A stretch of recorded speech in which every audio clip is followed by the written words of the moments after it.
बताइए आप लोग कैसे हैं। जीतने वाले, कोई भी व्यक्ति जीतने वाले कुछ अलग चीज नहीं करते हैं, बस वो चीजों को अलग तरीके से करते हैं। आपका टैलेंट कोई रंग नहीं दिखाएगा। आपका टैलेंट, अगर आपके पास टैलेंट है तो आपका टैलेंट कोई रंग नहीं दिखाएगा जब तक आप उसे एक ही जगह पर आजमाते रहेंगे। इसलिए आपके पास अगर टैलेंट है तो आप जगह जगह पर इस्तेमाल कीजिए, उस टाइम आपका टैलेंट रंग जरूर दिखाएगा।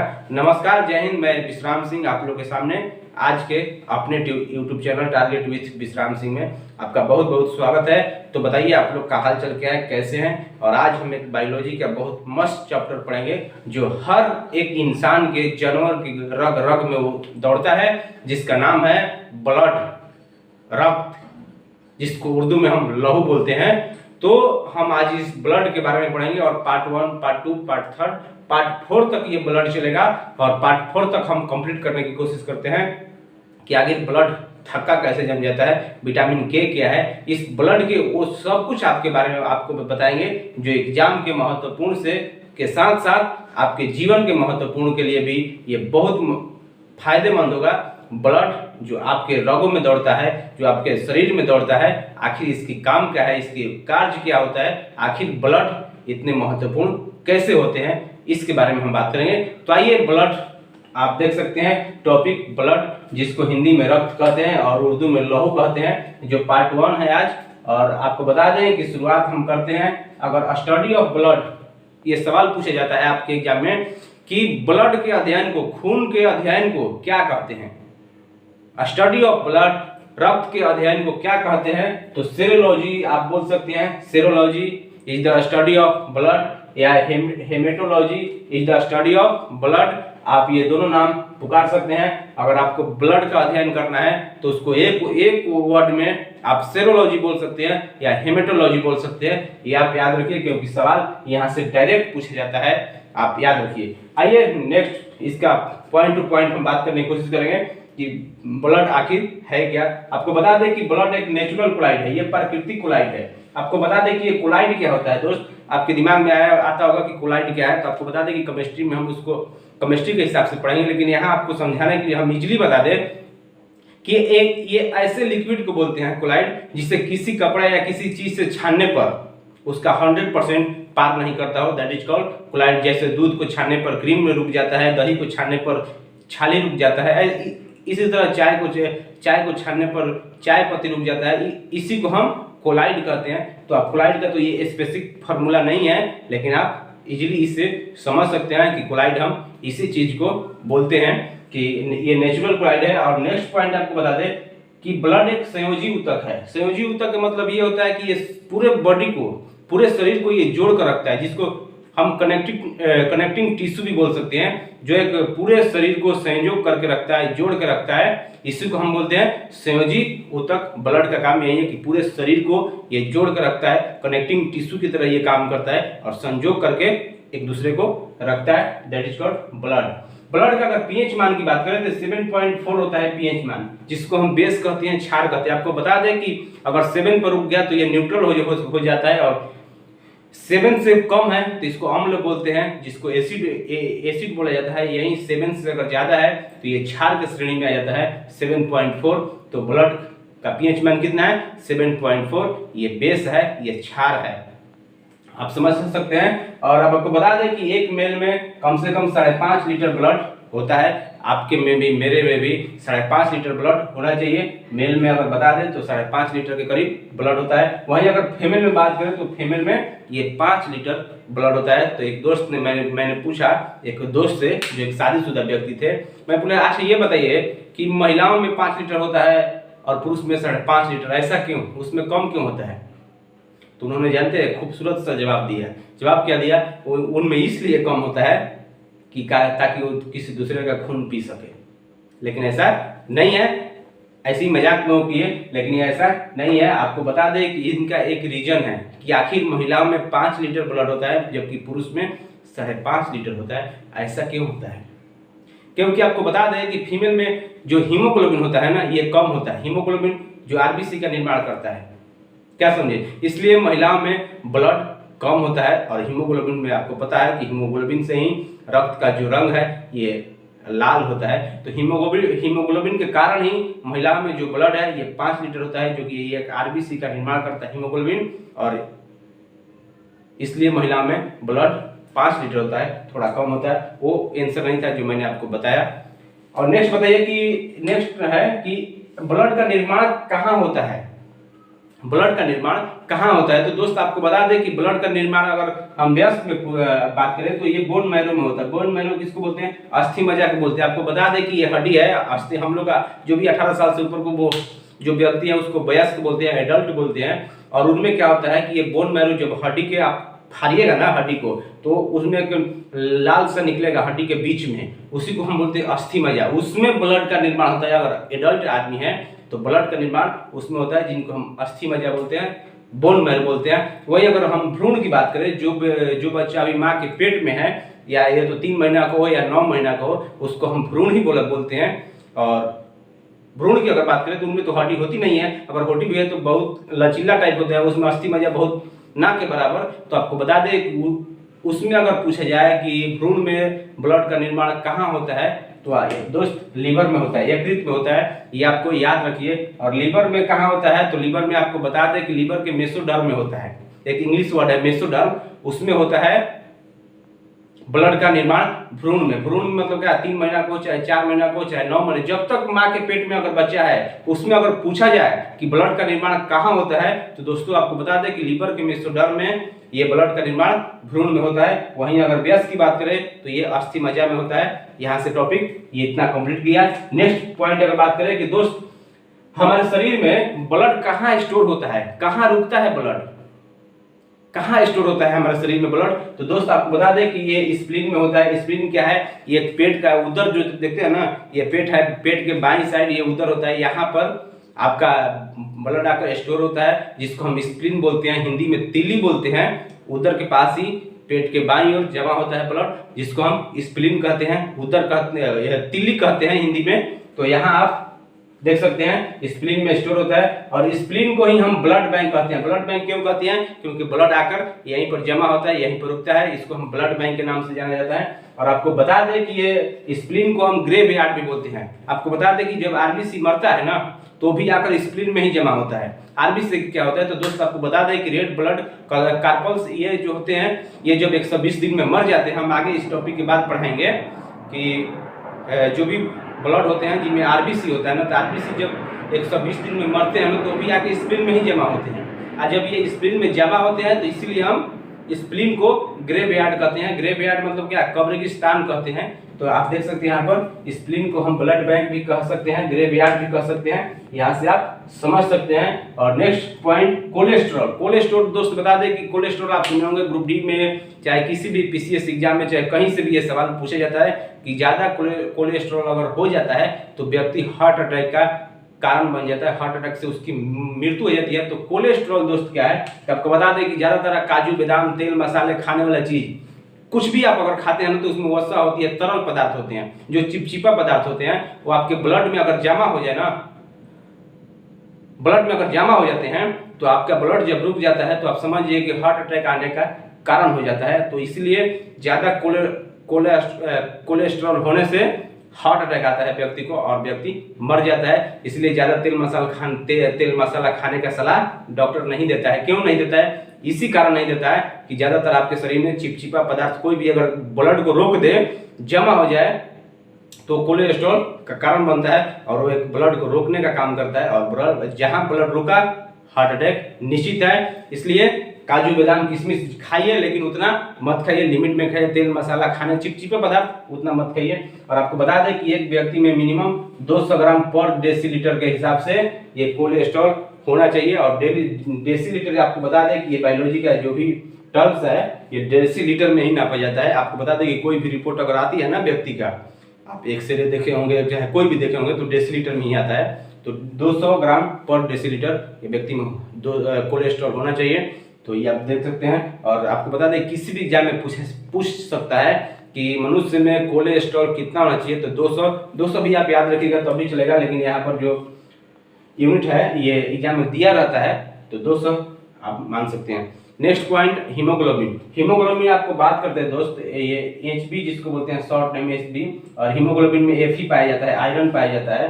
तो मेल में हीमोग्लोबिन की मात्रा 14 ग्राम पर डेसीलीटर होना चाहिए, यही फीमेल में 13 ग्राम पर डेसीलीटर होना चाहिए। तो दोस्त आपको बता दें कि हीमोग्लोबिन में आयरन पाया जाता है, और हीमोग्लोबिन ही ब्लड के जो रंग होता है ना उसको लाल करने का कारण हीमोग्लोबिन है। आपको बता दें कि यहाँ पर फीमेल में 13 ग्राम और मेल में 14 ग्राम क्यों होता है। तो दोस्त आपको बता दें कि आप सुने होंगे कि महिलाओं में, ज़्यादातर महिलाओं में आयरन की कमी होती है। जो भी प्रेग्नेंट महिलाएं होती हैं उनमें आयरन की गोली खिलाया जाता है। क्यों खिलाया जाता है? आपको बता दें कि आयरन ज़्यादा होने के कारण मेल के शरीर जो है ना वो हार्ड होता है, वहीं फीमेल में यहाँ पर हीमोग्लोबिन कम है। तो आपको बता दें कि आयरन भी कम होगा, क्योंकि हीमोग्लोबिन में आयरन पाया जाता है। और महिलाओं में, ज़्यादातर महिलाओं में आयरन की कमी होती है। क्यों होती है? यही एक रीजन है कि हीमोग्लोबिन के कारण ही महिलाओं में आयरन की कमी होती है। और आयरन की गोली खिलाने के लिए अलग से डॉक्टर उसको टैबलेट देता है, कुछ भी देता है। तो किस लिए देता है? कि आयरन की उसमें मात्रा बढ़ जाए। तो आपको बता दें कि अगर यहाँ से आप देख सकते हैं कि हीमोग्लोबिन मेल में ज़्यादा है, 14 ग्राम पर डेसीलीटर है। तो ज़्यादातर अगर जिस व्यक्ति में ज़्यादा हीमोग्लोबिन पाया जाता है, ज़्यादा आयरन पाया जाता है, तो उसका शरीर हार्ड होता है। वहीं महिलाओं में थोड़ा कम होता है। अगर एक मौका महिलाओं को बीमारी है और पुरुष को बीमारी है, तो आपको बता दें कि महिलाओं को ज़्यादा चोट लगेगा बशर्ते कि पुरुष की अपेक्षा है, क्योंकि उनमें हीमोग्लोबिन ज़्यादा है, उनमें आयरन ज़्यादा पाया जाता है। इसलिए महिलाओं का जो शरीर होता है ना वो सॉफ्ट होता है, जबकि व्यक्ति का शरीर एक हार्ड टाइप होता है, कठोर टाइप होता है। यह आप एक कारण समझ सकते हैं हीमोग्लोबिन के कम और बेसी होने का। दोस्त आगे बता दें कि ये रक्त का परिसंचरण की खोज किसने किया था? तो विलियम हार्वे साहब ने किया था। आपको बता दें कि ये सवाल सीधे पूछा जाता है एग्जाम में कि रक्त के परिसंचरण का खोज किसने किया? तो विलियम हार्वे साहब ने किया था। और नेक्स्ट, विलियम हार्वे क्या करते हैं? ब्लड के कुछ कार्य बताए हैं जो एग्जाम के लिए महत्वपूर्ण है, आपके नॉलेज के लिए भी महत्वपूर्ण है। ब्लड ताप नियंत्रण, ब्लड का काम है टेम्परेचर को नियंत्रित करना। आपको बता दें कि जब तक शरीर जिंदा रहता है, जब तक आदमी जिंदा रहता है, तब तक उसके शरीर में ब्लड घूमते रहता है, इधर से इधर, इधर से उधर, 120 के स्पीड से जाता है, 80 की स्पीड से लौटता है। आपको बता दें कि कोई भी अगर वस्तु गतिशील है तो उसमें हमेशा टेम्परेचर हाई रहेगा। हाई मीन्स क्या? अगर आप इसको रब करते हैं, इसको रगड़ते हैं, तो आप देखिएगा कि थोड़े टाइम के लिए गर्म हो जाएगा, फिर अपने नॉर्मल टेम्परेचर में आ जाएगा। तो इसीलिए जब तक व्यक्ति का शरीर जिंदा रहता है उसमें ब्लड घूमते रहता है, इसी को बोलता है ताप नियंत्रण। और ताप नियंत्रण बता दें कि ब्लड जब तक घूमेगा ना उसकी टेम्परेचर 37 डिग्री सेल्सियस रहेगा। और फारेनहाइट में इसकी बात करें तो 98.6 डिग्री फारेनहाइट होता है, जो एक मनुष्य के नॉर्मल टेम्परेचर होना चाहिए उतना। उससे अगर ज़्यादा हुआ तो बुखार आने की संभावना, तबीयत खराब, कम हुआ तो भी खराब, लेकिन नॉर्मल उतना 37 डिग्री सेल्सियस होना चाहिए। अगर केल्विन में बात करें तो 310 केल्विन। अगर मानव का जो आपको बता दें कि 37 डिग्री सेल्सियस, 98.6 डिग्री फारेनहाइट और 310 केल्विन, ये इतना टेम्परेचर होना चाहिए मानव का ताप। क्या समझे? तो ये बात कर रहा है कि मानव का टेम्परेचर को नियंत्रण करता है ये ब्लड।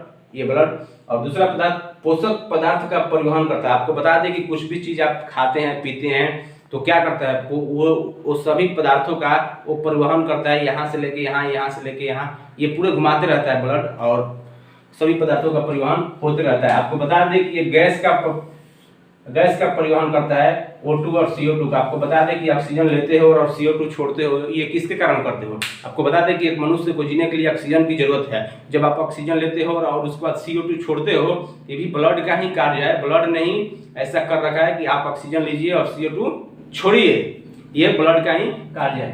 नेक्स्ट पॉइंट, उत्सर्जी पदार्थ का परिवहन। आपको बता दें कि जो कुछ भी ये उत्सर्जी पदार्थ मतलब क्या? शरीर के एकदम कचरा पार्ट इसमें क्या है कि जो भी यूरिया हो, यूरिन हो, कुछ भी अगर पदार्थ जिसको बाहर निकालना है, ये तो बाहर निकाल नहीं सकता है, लेकिन ये पूरे उत्सर्जी पदार्थ को यहाँ से लेके यहाँ, यहाँ से लेके यहाँ, ये घूमते रहता है ब्लड। और किडनी क्या करता है? किडनी डायलिसिस के माध्यम से वो अपने तरफ खींच लेता है, ब्लड को बोलता है तुम जाओ, फिर घूम के आएगा, फिर घूम के आएगा। ये एक जगह रुक नहीं सकता है ब्लड जिस दिन रुक गया समझिए आप भी रुक गए। इसलिए ब्लड का काम है परिवहन करते रहना, घूमते रहना और उसमें से जो भी कचरा पार्ट है ना, जो भी उत्सर्जित पदार्थ है जिसको बाहर निकालना है, ये तो बाहर निकाल नहीं सकता, इसलिए जो भी बाहर निकलना है वो किडनी अपने डायलिसिस के माध्यम से वो जो भी कचरा है उसको अपनी तरफ खींच लेता है और फिर उसको मूत्र के सहारे वो बाहर निकलता है किडनी डायलिसिस के माध्यम से। तो आप यहाँ देख सकते हैं उत्सर्जित पदार्थ का परिवहन आपका ब्लड ही करता है। तो यहाँ तक आप समझ चुके होंगे। नेक्स्ट हम बात करते हैं दोस्त कि ब्लड कितने टाइप का होते हैं, तो इसको हम थोड़ा बात कर लेते हैं। यहाँ से आप स्क्रीनशॉट थोड़ा ले लीजिए और फिर हम नेक्स्ट थोड़ा बात कर लेंगे कि ब्लड कितने टाइप का होते हैं। तो उम्मीद करते हैं आप स्क्रीनशॉट ले लिए होंगे। आगे हम थोड़ा बात कर लेते हैं, आइए।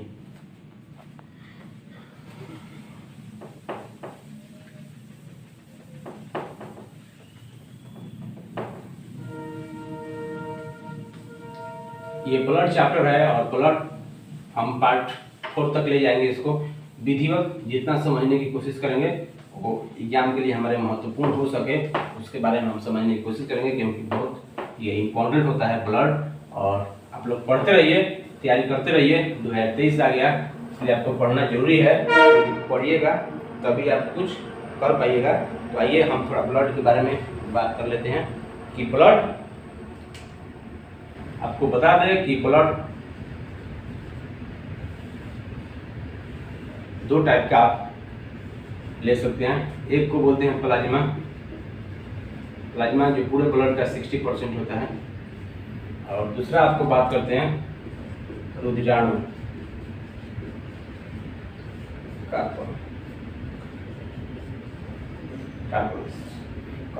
आप यहाँ देख सकते हैं जो ये लिक्विड फॉर्म में होता है, जो प्लाज्मा है ना ये लिक्विड फॉर्म में होता है और ये सॉलिड फॉर्म में होता है।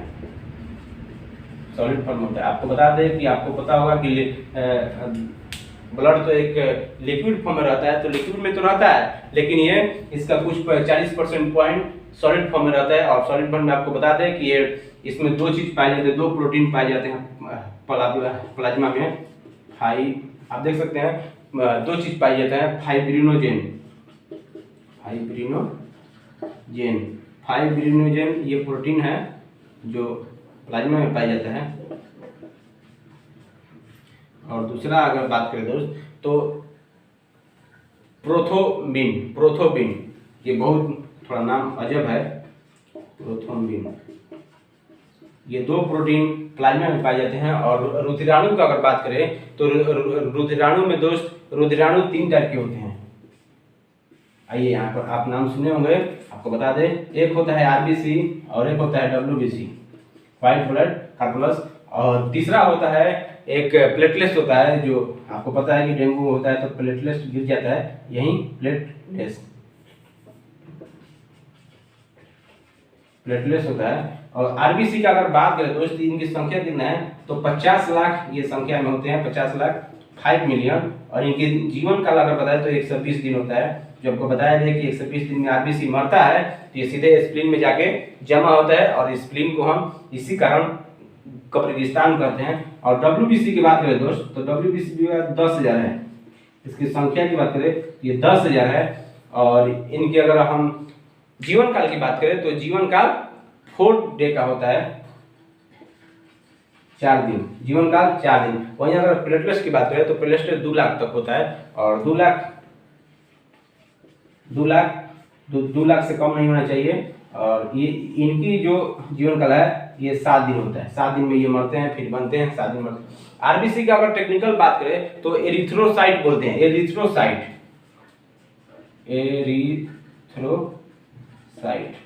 ये टेक्निकल नाम है, एरिथ्रोसाइट आरबीसी को। और डब्ल्यूबीसी को हम क्या बोलते हैं, डब्ल्यूबीसी का एक ल्यूकोसाइट है, ये टेक्निकल नाम है ल्यूकोसाइट। आप देख सकते हैं आरबीसी को एरिथ्रोसाइट और डब्ल्यूबीसी को ल्यूकोसाइट और प्लेटलेट्स को थ्रोम्बोसाइट।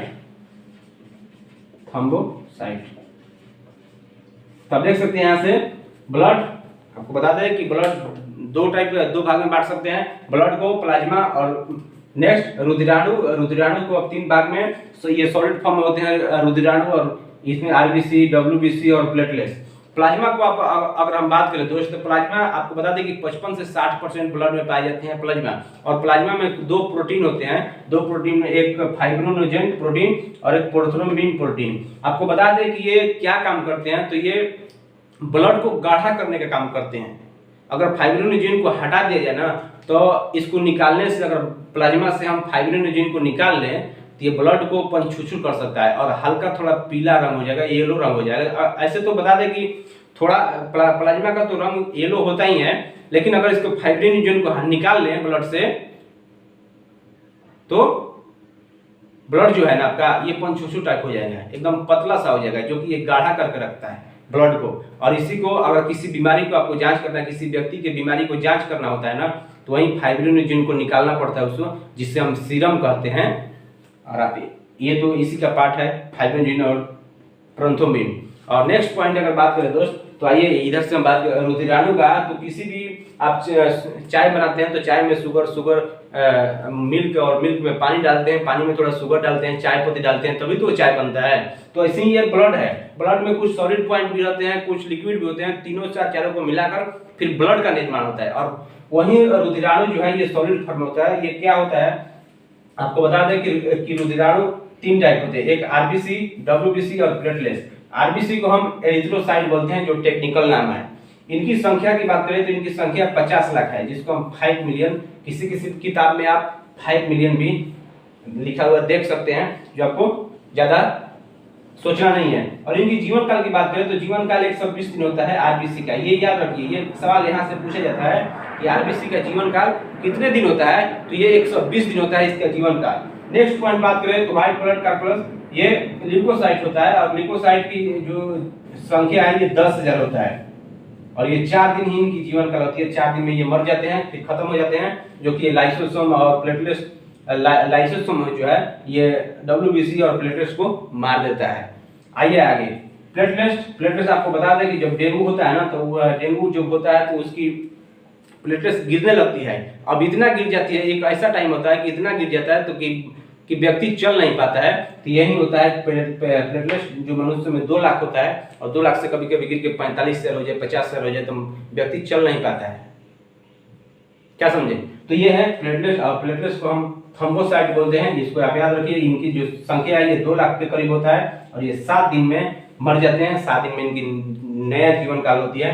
तो ये है ब्लड। और नेक्स्ट हम पढ़ेंगे पार्ट 2, ब्लड का पार्ट 2 लेकर आएंगे, तो आप देखना ना भूलिए। और ये ब्लड का अच्छी तरह आप तैयारी कीजिए, और ब्लड में हम पढ़ते रहेंगे, पार्ट 4 तक लेकर आएंगे, और ब्लड के पाई पढ़ने की कोशिश करेंगे। आपको बता दें चलते चलते, एकमात्र असंभव यात्रा वही है जिसे आपने अभी तक शुरू नहीं किया है। नमस्कार, जय हिंद, जय भारत।